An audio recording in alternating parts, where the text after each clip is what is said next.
What's going on, everybody? Welcome back to another episode of Talk Around, a show where we meet cool people with cool trucks, walk around, talk about them, and see what they're all about.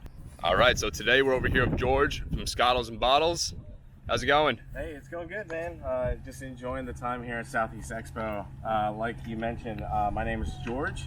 I'm Nemesis50 on Instagram, and I also run a nonprofit organization that we're going to talk about a little bit later called Skottles Bottles. It's a completely nonprofit organization that raises money for animal shelters in Georgia. But today I'm here to talk to you about my truck, and it's a 2019 Ford Ranger, and we picked this up when the Ford Rangers first came out to the US.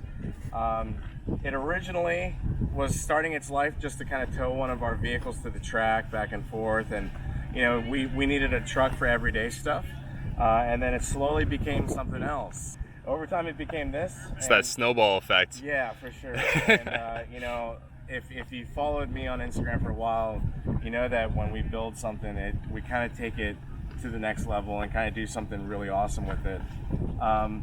So what you're looking at, it's not your typical Ford Ranger that you typically would see at a car dealership. It is 5 inches wider per side.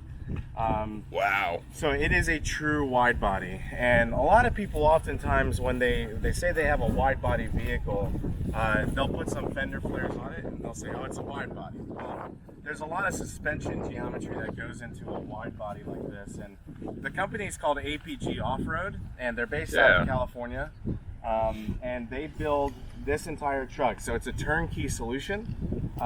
It's all carbon fiber. So the fender is fully carbon. It's a one-piece carbon fender, and the bedside is fully carbon fiber as well.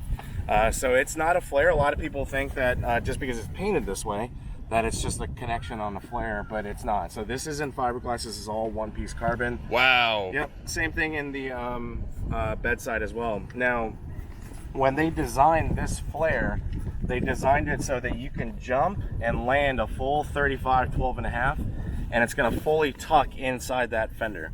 So they did their R&D out in Johnson Valley. They've jumped the truck, and if you watch some of their promotional videos, you'll see that it fully tucks the 35 without cracking fiberglass and cracking anything. So they manufacture the bumper. They manufacture the control arms underneath. They're boxed in. Control arms, lowers, uppers. They do the tie rods as well, and they're right across the street from King Suspension. So King Suspension developed and tuned the suspension for this truck. So it's not an OEM spec shock absorber. Yeah, King's on there too. That means King's long travels. Oh wow, yeah. Yep. Got the reservoirs all protected too on here. Yep, exactly. So this company, this APG. Yep. It really is a turnkey thing. They make all this stuff. A lot of guys have the problem where they buy this company's glass, this company's suspension, then they go with these oversized wheels, and none of it fits. Exactly. And at the time, I was looking at like Fiberworks, Baja kits, lowers and uppers, and you know, different suspension. But when I looked at APG setup, they do it all in house. They tune it so it's all together. Now, if you wanted to, you could actually buy the kit yourself and get your own painter to do it, install your own suspension. There's a guy named Freedom Ranger on Instagram. He actually bought the kit and had them just paint the fenders and install them. He did all the suspension work himself in his garage. So wow. If you want to do that to your Ranger, you can just buy the kit from them. As we move to the back, as we move to the side here, those are Schrockwork rock sliders. They are mounted to the frame. Didn't weld them in, but they are bolt in, and I've hit them a few times and they do really well. Yeah, it depends on the kind of environment you're into. Yeah. If you're more in the the West Coast area where there might be a bunch of rocks between you and your campsite, you're going to need that. But down here in the Southeast, you get by pretty well. Yep, exactly. So as we move to the back, we are running Beaver's leaf packs in the back, so it's 10 leaves per side, and they're the HD packs. So that's a lot of leaves. Yeah. So if you count them, that's 10 per side, so 20 leaves total. And in the rear, it's a stock Dana 44. And that's been holding up fine. Are these what size wheels and tires are these? So these are, I believe, 17 by 8.5 methods, 304 double standards. Okay. With a brushed aluminum ring. Been a good wheel. I'm looking at some different other. I change a lot of wheels in my vehicles, and I've had these quite the longest. But yeah, MagnaFlow exhaust. We did have a rigged tire carrier for a while, but what I'm moving towards is a dual swing out from AFM, and it actually is going to guard the lower part of the carbon bumper. Oh, really? So you're gonna have? Yeah, so we'll have a offset dual swing out. So the spare is going to be up here, the jerry cans, and then the steel bumper is going to protect the underside of the carbon bedside. Yeah, that's amazing. Yeah, so I guess this is all carbon too. This entire bedside. Yeah, except for the tailgate. Yeah. But this whole it's all carbon. It's all painted over, and we just kept the flares exposed. That's a lot of material. It is. That's probably a lot of weight savings though too. It is. It shaves about 300 or so pounds off the truck. Wow. Yeah. That's. Of course, you add it all back with all the gear, but it offsets a little bit. Yeah, but that results in you having a pretty comfortable vehicle that you can still camp in. Exactly.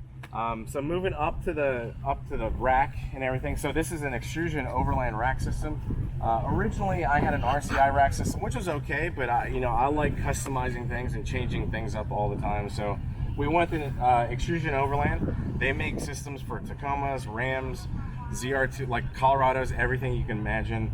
And the way it's designed is anywhere along the rack itself, you can mount brackets, you can mount rotopacks, you can put, like I've got lights mounted up here, I got some chase lights, I got a rear brake bar. Yeah. It's great, just for someone like me that likes to change up stuff all the time. And if you watch a lot of overlanding videos, or you go overlanding a lot or go camping, you realize every time you go out, you want to change something when you get back. Like, this could be better next time. Yeah, so yeah, I've already found myself going to the bed of my truck a lot because I have a similar Pelican case, and I'm climbing in like every 5 seconds because that's where I keep my camping stuff. So it's so another cool thing, now that you mentioned that, so they make a slide system for this rack. Oh, so really? If you want to mount a Pelican or a Roam case inside, they have a system where you can pull out the slide from the actual rack system. Really? And it keeps the bottom still clear. It hangs from the rack. Yep, exactly. I would probably use something like that, but I've got a Pro Eagle that's mounted in here, and then I've got a water port that's mounted. It's not mounted right at this moment, but mount my Pro Eagle in there, and we're gonna have a slide. You can either do the whole shelf slide out, or you can do one side, so you can put stuff up and bring it out. Can't beat that. Yeah. You got your Roam Vagabond 10. I've had 2 CVTs. We're on the Roam right now just to try them out, and it's been holding up great. Haven't really had any issues with the Roam awning, and the Roam 83-liter cases up top, and then the antenna is a WeBoost, which a lot of people ask me. They're like, "Does the WeBoost actually work?" And I can tell you, we've been to three cross-country trips. We've been to Montana, Oregon, Wyoming, and it's been great. It does boost the signal. Sometimes I'll forget that it's on, and then all of a sudden we'll switch it on. We'll get like 2 bars of LTE, so it does work. And that's just for general like cellular? Yeah, there's no subscription fee to it. It has a high buy-in. The system is $500, but there's no subscription fees, and it works with any LTE type service. So like Verizon, AT&T, any of those. Wow, yeah, I've even been having a problem just over here. Mm-hmm. Yep. So up front on the lighting, we've got Morimoto 4-banger lights. These are their new 4-banger lights, the HXB model. And if you take a look over here on the back of the light, from previous lights, those have a really, really thick loom and shield and water block that goes into the light and all the way down into where they're mounted underneath the hood. Really strong loom. It's going to be really difficult to get that, to cut that. And so yeah, those have been great. We're running those in the fog lights as well. And then we're running Morimoto XB headlights for the Rangers. I've seen these. I love these like high quality aftermarket headlights. Yep. Yeah, we worked with Morimoto for quite a long time on these. They use this truck for testing and development for the headlight system. I ran their prototypes for a month. And oh, really? Yeah, ran their prototypes. We actually went to Cape Lookout with their prototype. Never had an issue, and now they're finally out to market. They have them for Tacomas, 4Runners, a lot of different brands of vehicles, and they're Morimoto XBs. Got a Warren M8000 winch behind the bumper, and the Factor 55 lead and link there. You got a pretty beefy skid plate on there too. It's not bad. It's the standard Ford FX4 skid plate, which if you hit it a few times, you're probably gonna need to replace it. That's the one thing that my rig is kind of lacking, is the undercarriage plating. If any of you guys subscribe to Do It with Dan, he lives near me, so we're about to do some skids for the fuel tank, underneath and get that protected. So That's awesome. Yep. What about the interior? Do you have anything going on there? Yeah, so interior wise, it's a little dirty. Obviously, you guys can tell it's a little dusty out here. If you look in there, let me shut this off so you don't hear that. We had an XLT model truck, and then we put the catskin leathers on, and we added the heating elements. I'm not, like when we bought this truck, it had cloth seats. It didn't have heated seats. We did get the tech screen, so the 8-inch screen. Overall, for the interior, it's your typical, I would say, you know, the Ranger's been out in the Australian markets for a while. It's not updated Ford interior, so it's not like the new Broncos. But overall, it's a super comfy inside. There's a lot of headroom. I test drove a lot of other mid-sized trucks, and one of the things that I noticed was that the headroom wasn't quite there, and the seating position didn't feel great to me.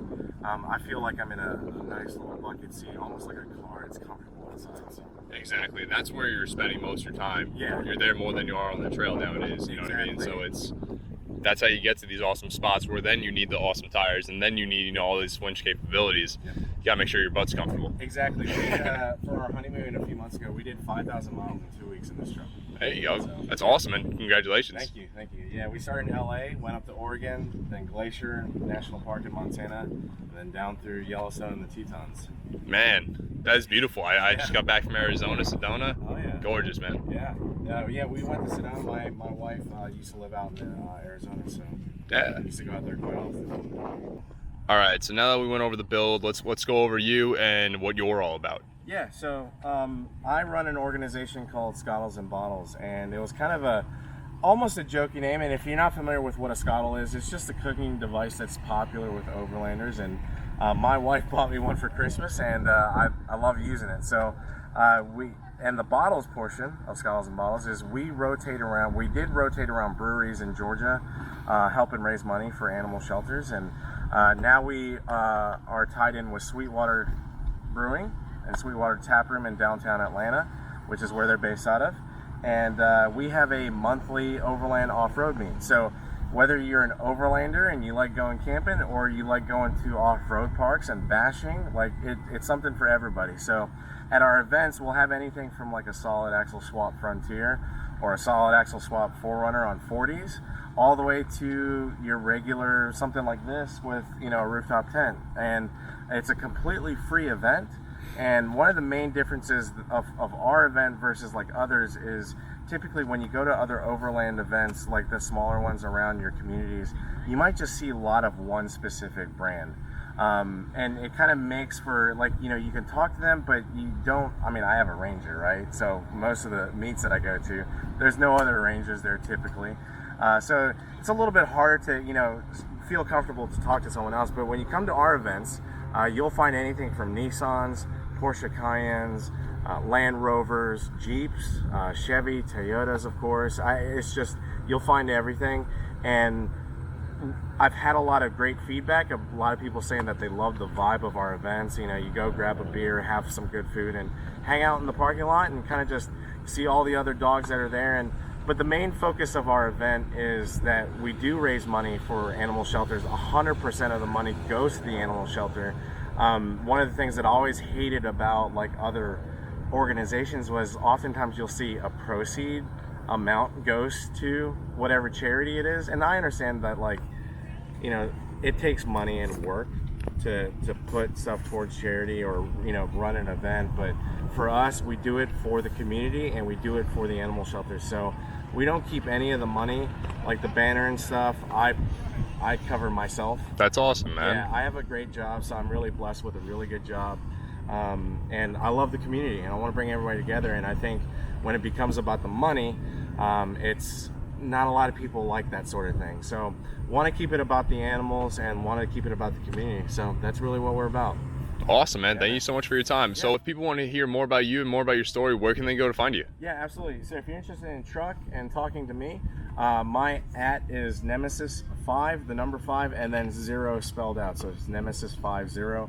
And if you want to check out Skottles Bottles, it's just @Skottles Bottles on Instagram. And we have a public Facebook page as well, and all of our events are on Facebook, so you can RSVP to those. And you can find the link to that in our Instagram profile links as well. So we update that every month. Awesome, man. Yep. Awesome. Thank you for your time.